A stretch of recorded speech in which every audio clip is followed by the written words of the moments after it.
15ই August জাতির পিতা বঙ্গবন্ধু শেখ মুজিবুর রহমানের সপরিবারই বলতে গেলে দুই কন্যা বাদ দিয়ে শাহাদত বার্ষিকী। এই দিনের কালো রাত্রিতে তাকে নির্মমভাবে হত্যা করে ঘাতকেরা, স্বাধীনতা বিরোধী চক্র, মৌলবাদী চক্র, সেই জামাত শিবিরের প্রেতাত্মারাই।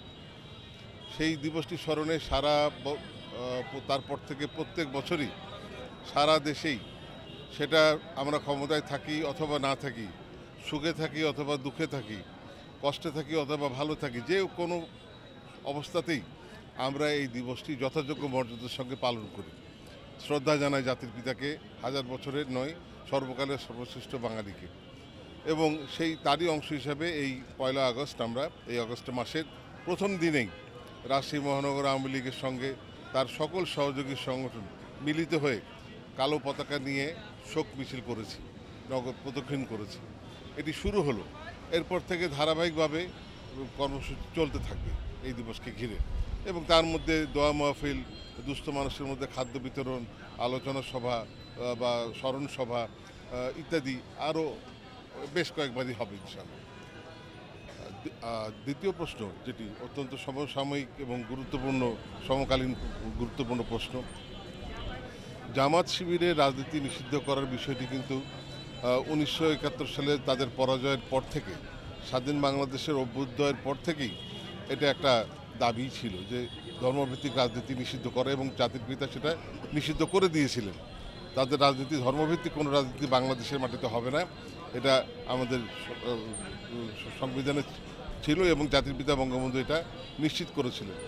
75 সালে তার নির্মম মৃত্যুর পর সেই খুনি চক্রের মূল পুরোধা জিয়াউর রহমান এবং তার সঙ্গে যারা খন্দকার মোস্তাক গং, তারা সকলে মিলে আবার এই ধর্মভিত্তিক রাজনীতি চালু করে, গোলাম আজমকে দেশে ফেরত নিয়ে আসে, জামাত ইসলামকে রাজনীতি করার অনুমতি দেয়, গোলাম আজমকে নাগরিকত্ব দেয়, ইত্যাদি সব কিছু মিলিয়ে তারাই এই পথটি সুগম করে দেয়। এখন দীর্ঘদিন পার হয়ে গেছে, এর মধ্যে দেখা গেছে জামাত শিবির তাদের অতীতের যে বিভৎসতা বা সহিংসতা বা অতীতের যে পশ্চাৎমুখিতা, সেখান থেকে তারা সরে আসেনি। তারা সেই হত্যা, খুন, ধ্বংসযজ্ঞ, জ্বালানো পোড়ানো এই রাজনীতিতে তারা বিশ্বাস করে এবং জোরপূর্বক তাদের মতো করে মানুষকে মুসলমান বানাতে চায়, যেটি কখনো হতে পারে না। সব কিছু বিবেচনা করে এবং সাম্প্রতিককালে তারা যে ধ্বংসযজ্ঞ আরেকবার চালালো, কোমলমতি ছাত্রদের আন্দোলনের মধ্যে ঢুকে গিয়ে তারা পরিকল্পিতভাবে তালিকা করে করে একটা স্থাপনা, যেগুলি আমাদের গর্বের, আমাদের অহংকারের, আমাদের কষ্টের, সেই স্থাপনাগুলি ধ্বংস করে পুড়িয়ে দিয়ে এবং গণভবনকে টার্গেট করেছিল, সুধা সদন 32 নম্বর, স্বাধীনতার বাতিঘরগুলিকে তারা টার্গেট করেছিল, সময় পেলে হয়তো তাও করত। সেই অপশক্তিকে এবারের মতো আমরা পর্যদস্ত করতে পেরেছি এবং সেই কারণেই এবার দাবিটি উঠেছে যে আর বিলম্ব নয়, জামাত শিবিরের রাজনীতি আসলে একেবারে চিরকালের জন্য বন্ধ করে দেওয়া দরকার, এটি বাতিল করে দেওয়া দরকার। তাদের রাজনীতি করার কোনো সুযোগ এদেশের মাটিতে দেওয়া যায় না। সেই মুক্তিযুদ্ধের বাংলাদেশ, স্বাধীনতার বাংলাদেশ, এই বাংলাদেশের মুক্তিযোদ্ধারাই এবং তাদের বংশধররা এবং স্বাধীনতার চেতনা ধারণকারী যত মানুষ, লক্ষ কোটি কোটি মানুষ, আমরাই মাথা উঁচু করে বসবাস করব, এইভাবেই দেশটি চলবে ইনশাআল্লাহ।